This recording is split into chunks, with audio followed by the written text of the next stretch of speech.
Hola, Pet Industry, buenas tardes, un saludo, ¿cómo están? Continuamos transmitiendo desde el Congreso Nacional de Colombia, en la ciudad de Bucaramanga, y mi acompañante, ¿cómo estás? Hola, muy bien, muchas gracias por la invitación. Y por permitirnos este espacio dentro de esta agitada agenda de colegaje y pues capacitándonos. Yo quiero, doctora, para empezar, que le compartamos a la audiencia un poco de ti. Cuéntanos cómo es que tú decides ser médica veterinaria, dónde lo haces, cómo recorres ese camino para llegar a ese capítulo que estamos viendo acá, tuyo, en anestesia. Pues cuéntanos toda esa historia que es súper interesante. Listo. Pues yo, desde muy joven, en realidad, siempre tuve el interés, ¿sí? Pero siempre hay como esa problema de crianza en cuanto a que los papás quieren por uno, ¿cierto? Claro, Esa parte es clave para mi historia. ¿Por qué? Porque mi papá no quería que yo estudiara veterinario. Porque mi papá es vieja escuela, lo que llamamos vieja escuela, ¿no? Mi papá decía, la veterinaria no es una carrera para niñas, la veterinaria no es una carrera para niñas. Yo estudié administración de empresas ok, y después fue que entré a estudiar veterinaria, ya. ¿sí? Entonces, porque la pasión seguía ahí, el O sea, tú le deseo seguía ahí. cumpliste Yo le cumplí a mi y ya papá, te cumpliste a ti. exactamente. Me cumplí a mi papá, cumplí a eso y le dije, ahora sí, entro a estudiar veterinaria, ¿sí? Entré a estudiar veterinaria en la Universidad de La Salle, fue la única universidad en realidad a la que me presenté y pasé, eh, porque era el sitio, la universidad a la cual yo quería atender, ¿sí? Terminé la carrera, todo muy bien, pero ¿cuál es el problema? En ese entonces, te estoy hablando del año 2002, hace ya 22 años, ¿sí? Cuando yo terminé la carrera. Entonces, cuando veíamos el mercado veterinario en ese momento, ¿qué teníamos? Una cantidad de veterinarios, pero una cantidad de veterinarios no dedicados a una causa particular o no dedicados a algo particular. Entonces, mucha oferta de veterinarios, pero nada haciendo nada especial. Entonces yo dije, no, yo creo que yo necesito más. En ese momento decidí ir a hacer una maestría. Entonces busqué en las maestrías en Latinoamérica, habían varias en Argentina, no me llamaba mucho la atención. Brasil me llamaba mucho la atención, pero el problema del idioma, desde que tengo tiempo de ponerme a aprender un idioma, y entonces estuve en Chile. Entonces miré la Universidad Austral de Chile, miré otras universidades, ellos tenían una especialidad en salud animal, tiene una especialidad en salud animal que tiene diferentes focos, ¿sí? Tiene medicina de animales de producción, pequeños animales y caballos. Y a mí me gustaban mucho los caballos cuando terminé la universidad, entonces yo dije, voy para allá, ellos tienen algo de anestesia, la anestesia a mí me empezó desde los últimos semestres de la universidad. Tuve una muy buena relación de docente y después de amistad con nuestro profesor de cirugía, que sabía mucho de anestesia, el doctor Jairo Jaramillo.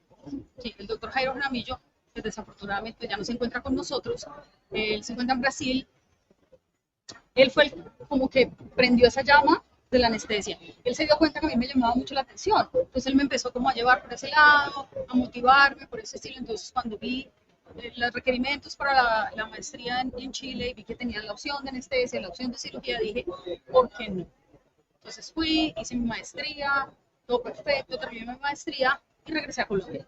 Entonces, yo ya con la maestría tengo más oportunidades de hacer algo más especializado. Desafortunadamente, ese no fue el caso. Sí, entonces regresé a Colombia, únicamente trabajos de tiempo medio o cortos tiempos, porque otra cosa que se me olvidó contarles es que para mí el foco de mi educación siempre ha sido la docencia. ¿Sí? Inclusive desde que yo estaba terminando mis semestres, yo fui asistente de profesores, fui asistente del doctor Jorge Forero en cirugía, ¿sí? Como asistente de enseñanza. Entonces, mi enfoque de seguir con los estudios superiores era continuar con la academia.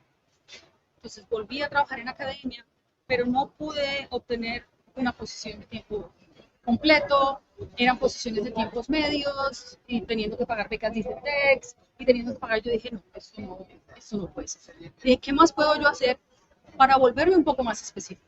Ahí fue donde empezó mi investigación hacia la especialidad, sin saber absolutamente nada al respecto. ¿Sí? Saber absolutamente. Empecé a investigar, empecé a investigar, empecé a investigar y me acordé que en un instante, yo estando en Chile, yo atendí un congreso de medicina equina, ¿sí? Que es de la Asociación Mundial de Medicina Equina.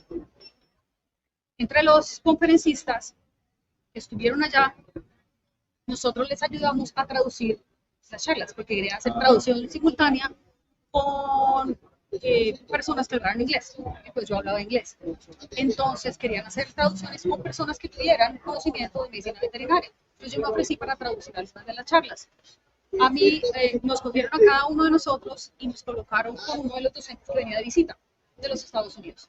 A mí me colocan con este señor que yo no conocía. Nunca lo conocí, pero lo conocí en ese momento. El señor en ese momento era el decano de la Facultad de Veterinaria del estado de Washington, en los Estados Unidos. Bueno, nos pusimos a conversar, esto, lo otro, hicimos aquí, hicimos allá. Él me dijo, mira, toda mi tarjeta, si algo te interesa, te llama la atención. Yo le dije, a mí me interesa mucho la anestesia, a mí me gustaría incursionar. Y usted que está allá, ¿qué me recomienda? Usted que sabe del sistema, ¿dónde puedo investigar? ¿Dónde puedo hablar? Y él me dijo, mándame un email y yo te mando la información. Yo no te puedo ayudar con nada mucho, pero yo te mando la información. Le dije, ok, me guardé la tarjeta en el bolsillo, el tiempo pasó, yo terminé mi maestría y pues lógicamente yo venía a trabajar a Colombia. A mí se me olvidó. ¿Sí?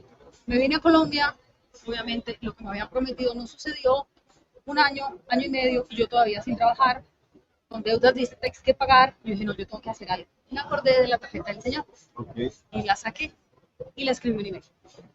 Le dije, mira, esto es mi interés, bla, bla, bla, esto es lo que sucede, ¿me puedes ayudar? Me dijo, sí, te voy a poner en contacto con el director de la sección de anestesia de la facultad, pero yo, eso es todo lo que puedo hacer, las secciones son autónomas, ellos tienen sus procesos de selección, yo no es más lo que te puedo ayudar. Le dije, ok, no hay problema. Me dijo, no te prometo nada. Le dije, no hay ningún problema, el que no trata, no gana nada, ¿correcto? Y le voy a escribir un email al señor. Ahora me puse, le escribí un email al señor, le dije, mira, esto es lo que sucede, aquí está mi hoja de vida, esto es lo que yo he hecho, este es mi interés. Pasó un mes, pasaron 2 meses, pasaron 3 meses, y yo, okay, a los 3 meses y medio recibo un email del señor. Sí, me responde el email. Me dice, ¿cómo estás? Yo sé que tú estás interesada en el área de anestesia, te voy a mandar unas páginas de internet por las cuales tienes que hacer la aplicación. La manera como se maneja eso en los Estados Unidos, que son los estudios de especialidad, es que uno tiene que hacer un internado de 1 año y una residencia de 3 años. La razón para hacer eso es para la especialidad específicamente. ¿Sí? Entonces hay diferentes especialidades, las especialidades están regidas por los colegios y todo eso está regido por la Asociación de Médicos Veterinarios. ¿Sí? Es la Asociación Americana de Médicos Veterinarios, que se conoce como la ABMA. Ok, entonces le dije, listo, voy a iniciar el proceso. Inicié el proceso, me escribí, y es una página centralizada donde todas las posiciones de residencias e internados en Norteamérica están metidas ahí. O sea, todo el mundo tiene que cumplir los mismos requisitos, los mismos documentos, todo eso. Y eso se conoce como el Matching Program. Entonces, básicamente es un programa en donde a uno le hacen matching con una institución basado en lo que tú tengas y basado en la especialidad que tú quieras hacer. Entonces uno coloca las universidades en las cuales uno preferiría hacer el entrenamiento en orden. Y por eso es el matching. Entonces lo empiezan a uno. La primera universidad ya tiene, nos vamos a la segunda, nos vamos a la tercera, nos vamos a la cuarta. Ok, entonces yo me metí, uno abre una cuenta, hay unos ciertos documentos que uno tiene que colocar, los diplomas, traducciones, notas, sí, lo común, el TOEFL, bueno, todas las cuestiones para uno poder hacer eso. Entonces mi primera opción era Washington, porque yo ya tenía el contacto. Y ok, listo. Bueno, yo mandé mis documentos, hice todo como me dijeron. Y tú, a los 2 meses de eso, me llaman para una entrevista. Ok, y en ese entonces era por Skype. Sí, era virtual, claro, claro. Entrevista virtual, ¿puedes hacer una entrevista por Skype? Y les dije, claro que sí, puedo hacer una entrevista por Skype. Entonces, bueno, realizamos la entrevista, fue como los 2 días después de eso, todo lo hicimos online, estaban los 3 profesores de la sección, me hicieron una entrevista como de 1 hora, ya tenían mis documentos, ya tenían todo, y me dijeron, ok, muchas gracias, listo, de alguna cosa estamos en contacto. Otra vez el juego del espere. 1 mes, 2 meses, 3 meses, y me escribieron un email. Felicitaciones, usted ha sido aceptada en el programa de residencia para anestesia de emergencia y en el estado de Washington. Y así fue como empezó. Así fue como... Paciencia. Exacto, es de paciencia, es de buscar, es de comunicar, es de... Sí, yo creo que esa comunicación abierta para que este señor me diera guianza, para que me mandara con el otro, para que el otro me dijera, mira, esto es lo que tienes que hacer, ven por aquí, ven por allá. Esas comunicaciones ayudan. Sí. Esas personas que uno conoce en eventos como estos, uno no sabe en qué momento o cómo le pueden abrir las puertas. Y esto del networking no es solamente venir a una charla, aprender cómo hacer un procedimiento quirúrgico, no. Es todas las personas que uno conoce, todas las personas con las que uno interactúa, uno nunca sabe en qué momento esa persona le puede abrir la puerta. Esa ya es una gran lección, pues, como hasta ahora lo que pues primero es no renunciar a los sueños, de ser médica veterinaria, a pesar de que incluso personas muy cercanas a nosotros van a decir que no. Y segundo, pues una paciencia infinita, Sí, teniendo claro que ahora que lo contamos, pues suena chévere, pero seguramente en ese momento, en ese esperar tan sí. largo, como decía, será que es que yo que tengo que nadie me dice que sí, sí o no. Claro, claro, claro. Se siente uno como fracasado, ¿sí? Como que no tiene más opciones, como no sé qué hacer, qué más hago, para dónde me voy, será que me voy para otra ciudad. Empieza uno como a buscar y se desespera uno mentalmente eh, para ver cómo salió de eso. Y bueno, salió la oportunidad y yo dije, me voy. Todo llega a su tiempo. Todo llega a su tiempo. Dije, me voy, renuncié a mi trabajo de profesora de tiempo medio y me fui para los Estados Unidos. Y ahí digamos que ese has seguido en la academia. Sí, Digamos exactamente. que Esa lo que parte nunca buscabas, cambió. o sea, como dicen el muñeco se terminó de armar. Exactamente. El muñeco se terminó de armar, tienes toda la razón. Entonces, obviamente, yo me fui. Las residencias uno las puede hacer en clínicas privadas, pero también se pueden hacer en instituciones universitarias. ¿Sí? Entonces, pues obviamente yo iba atrás de la institución universitaria por la posibilidad de la interacción con los estudiantes, ¿sí? Por la posibilidad de dar rondas, poder hacer clases, lo que sea. Que todas esas oportunidades se las dan a uno durante la residencia. ¿Sí? La residencia son 3 años, obviamente de educación especializada en el área.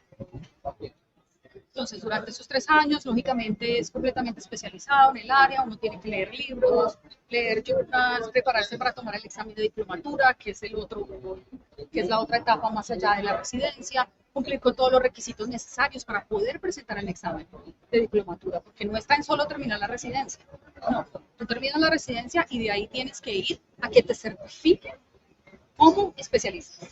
¿Sí? Y eso es lo que se conoce como la diplomatura. Y ahí es donde entran los colegios de cada una de las especialidades. Entonces, cada colegio tiene una manera de cómo certifican a sus especialistas. ¿Sí?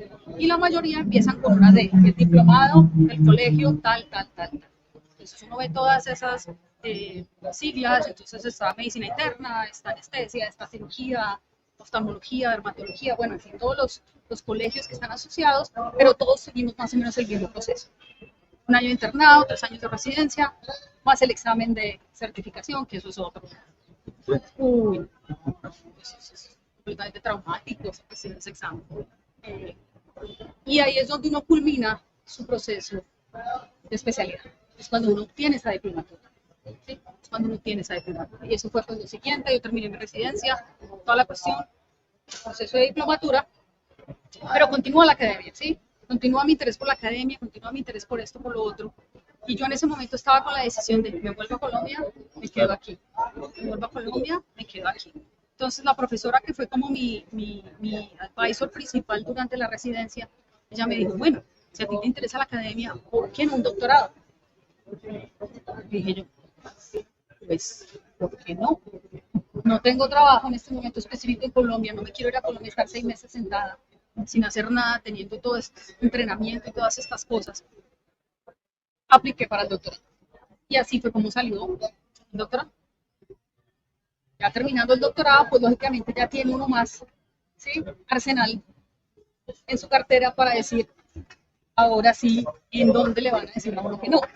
Con todos estos estudios y todas estas cosas adquiridas y todo este entrenamiento, pues lógicamente se vuelve más fácil para ti en este momento conseguir trabajo en cualquier parte del mundo. Y literalmente así es. De todas formas, lo que ya estás haciendo pues, es Exactamente.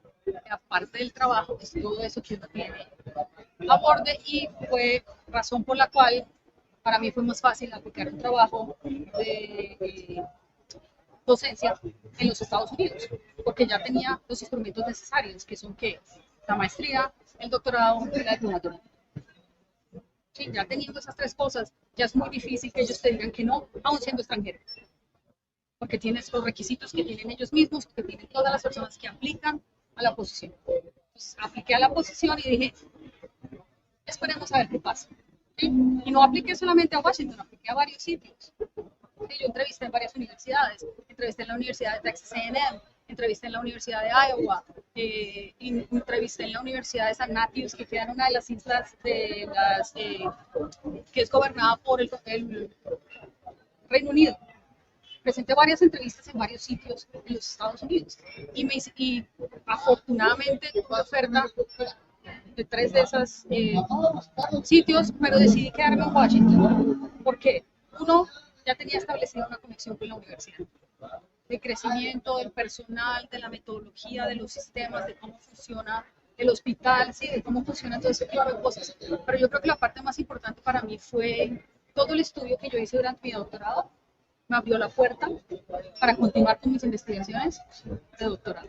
Y todo eso estaba basado en proyectos que yo tenía en la universidad. ¿Sí? Y esa parte para nosotros no está solamente en la parte del clínico, esa parte es muy importante, pero tenemos que seguir avanzando la clínica, tenemos que seguir avanzando la medicina. ¿Y cómo hacemos eso? Con la investigación.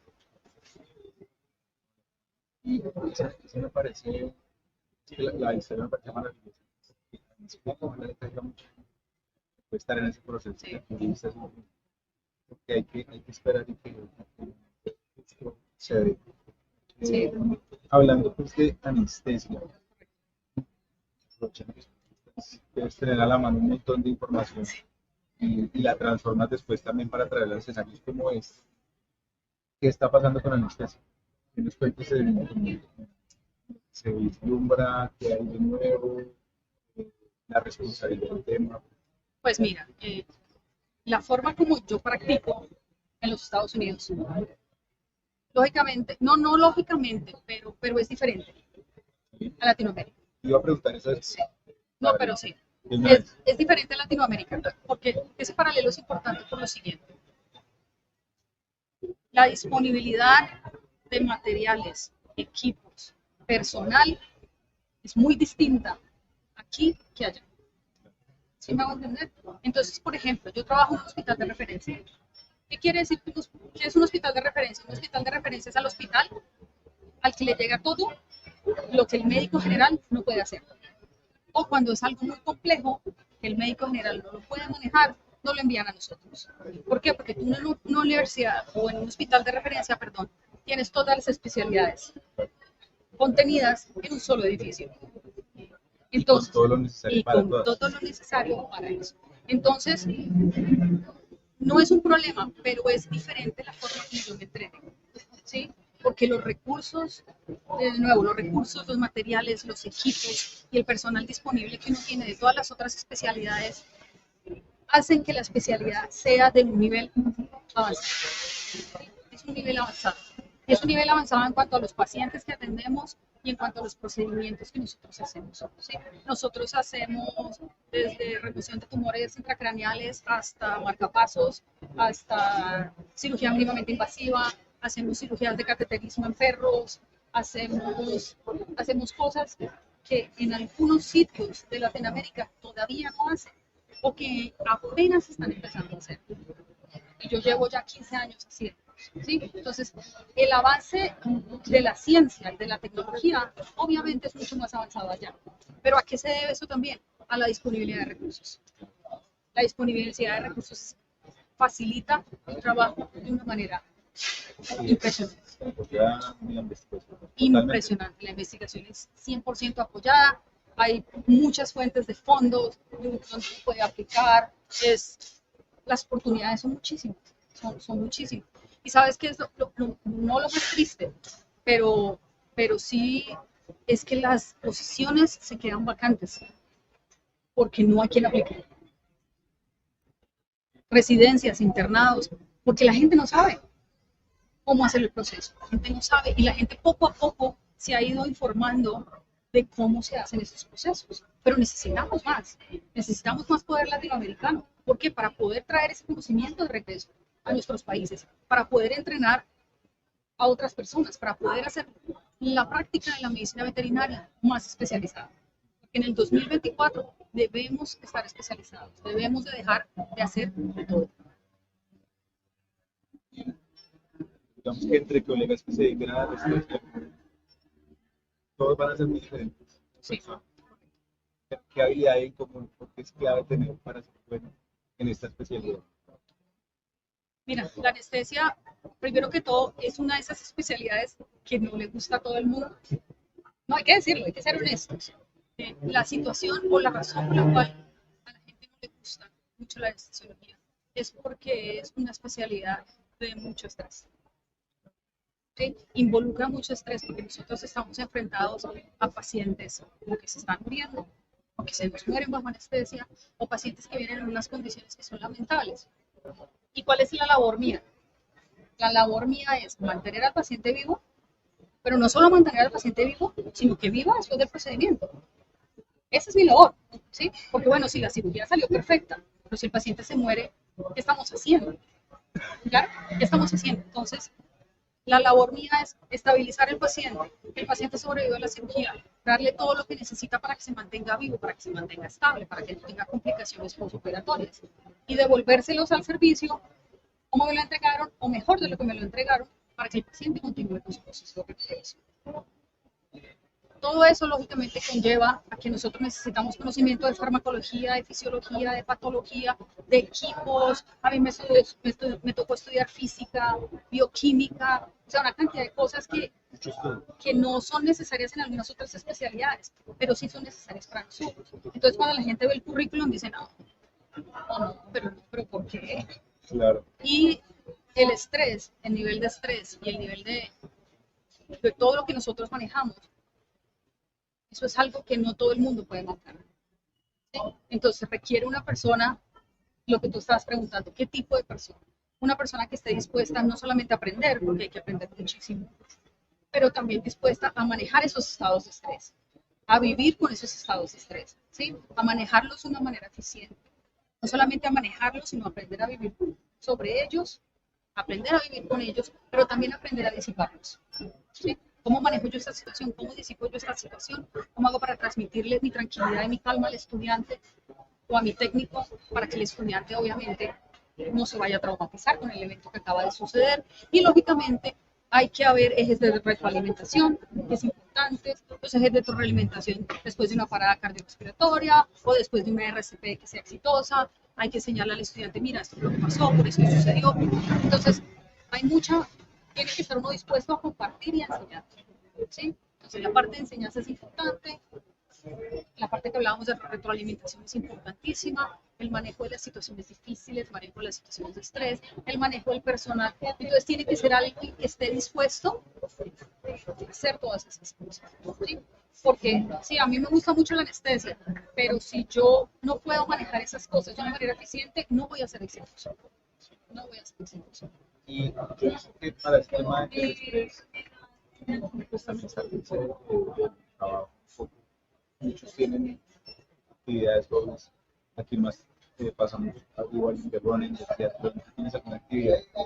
Hay músicos, rock, ¿qué haces para He visto de todo. Mira, yo no soy una persona muy activa, te voy a ser honesta. Sí. Nosotros los anestesiólogos no nos movemos mucho, porque somos estáticos, ¿no? Sí. Nosotros somos un poco estáticos. Pero a mí me gustan mucho las actividades afuera. Okay. Como el hiking, el camping, o sea, acampar, salir de la ciudad tan pronto pueda, ir a un parque nacional, ir a acampar, ese tipo de actividades solamente natural. Completamente natural, desconectado de la tecnología, de los monitores, de todo ese tipo de cosas. Esa es la parte que a mí me gusta. Eso te renueva completamente, muy completamente, es impresionante. Entonces, sí, lo que tú dices, hay muchísimas formas de hacer eso. Para mí es salir, hacer una caminata en una montaña o en un parque nacional, o ir a acampar, o hacer un, ¿cómo se llama? O hacer un asado, o tipos de cosas así donde haya interacción con personas, pero que no tengan nada que ver con lo... Sí, que no te mencionen la palabra anestesia. Que no me mencionen la palabra, no, exactamente, correcto. Súper. Bueno, no, me alegra mucho haber conocido tu historia. También por aquí nos están diciendo cosas. Dime. Yo busco historia. Se ve mi doctora Angélica Duales. ¿sí? Un abrazo grandísimo a mi mejor profesora de medicina clínica de Chile. Bueno, fue en diferentes momentos de nuestra charla. Sí, sí, sí. De acuerdo, además demasiado pila, no fueron solo contactos. Pero sí, claro, es que también a uno le gusta pues darle su lugar a los que la llevan a uno. Sí. Pero definitivamente es tuyo, o sea, lo que tienes hoy, lo que te puedas hoy, lo que falta por hacer, Y lo que falta. es tuyo y reconociendo que hay personas que nos ayudan a hacer cosas. Una historia hermosa, ya creo que ya lo dije y lo repito en este punto, no dejar que los sueños se queden en los sueños, hacerlo realidad. Hay que hacer lo posible. Es la única responsabilidad que tiene uno con uno mismo, ¿sabes? Los demás, por más familia, amigos, lo que sea, nosotros nos debemos a nosotros mismos cumplir nuestros sueños y vean hasta dónde llega ya, porque tenemos que darles espacio tan importante, y lo hemos hablado, de hacer literatura artística, de hacer reportajes. Cada clínica veterinaria de Colombia es un minicentro de investigación, que cuando ustedes reporten casos, se juntan las asociaciones, es increíble. Completamente. Además que es lo real de la calle, ¿sabes? Que es lo real, exacto. Que eso es lo que necesitamos, ¿sí? Que aquí tienen, por ejemplo, en BEPA, tienen un concurso de casos clínicos. Sí. Deberían haber 200, ¿sí? Deberían haber 300, porque todo lo que la gente está viendo en la clínica diaria, no importa que se haya publicado antes, pero no se ha publicado desde el punto de vista de ti, de tu práctica, de lo que tú experienciaste, de la experiencia que tú tuviste y de cómo tú manejaste el caso. Sí, no importa que sea, oh sí, pero es, no sé, un bloqueo auriculoventricular, sí, pero ¿cómo lo reconociste tú? ¿Cómo lo manejaste tú? ¿Cómo lo experimentaste tú? Eso hace la diferencia, ¿sí? Y tenemos que sacar esas cosas porque eso es el manejo del caso clínico, la variabilidad interespecies, la variabilidad inclusive en una misma patología.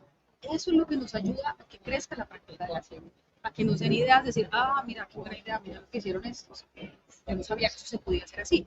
Lo vamos a hacer así o lo voy a adicionar a mi arsenal de, no sé, de tratamientos. Entonces, ese tipo de cosas son importantes, pero yo estaba viendo y no veo suficientes pósteres o casos clínicos. Estos son los momentos para sacar ese tipo de cosas, para mostrarlas, para experimentarlas. Y así como tú dices, mini centros de investigación. Así es. Yo creo que de creerse el papel, porque cuando Sí. uno mismo se cree el papel, es que todo empieza a pasar, Claro, pues empezamos a crecer como gremio, como país, y la medicina veterinaria va Sí, tomando ese completamente. carácter importante. Yo siento que en Colombia tiene que ganarse todavía mucho trabajo, Sí. mucha reflexión política, Sí, señor. científica, Sí, señor.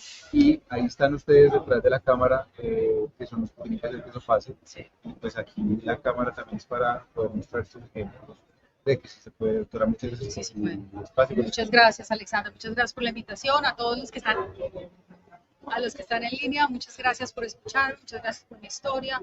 Ya muchos de ustedes me conocen. Doctora Angélica, un abrazo. Es fácil encontrar mi contacto. Contáctenme por Facebook. Contáctenme por Instagram. Lo que ustedes necesiten con muchísimo gusto. Han habido muchísimos colegas nuestros aquí en Colombia que me han ido a visitar, han hecho estancias en mi universidad, es muy fácil, no tiene costo. Por favor, si les interesa, escríbanme, contáctense conmigo, o yo los pongo en contacto con alguien, o yo les doy la información que yo les acabé de dar aquí de cómo hacer las aplicaciones, al matching program, a todo este tipo de cosas, o les doy la guianza que necesiten. Pero si nosotros no nos ayudamos entre nosotros mismos, no tenemos, ¿cierto? Sí, No. no podemos ir solos. No podemos ir solos. Necesitamos estos soportes. Entonces, con muchísimo gusto, estoy para ayudar al que lo necesite. Bueno, ahí tenemos este camino. Gracias, doctora, y gracias a ustedes por estar conectados. Aquí seguimos en Bucaramanga, nos queda esta tarde y el día de mañana todavía capacitándonos, saludándonos y Gracias, chao, chao, chao. Pet Industry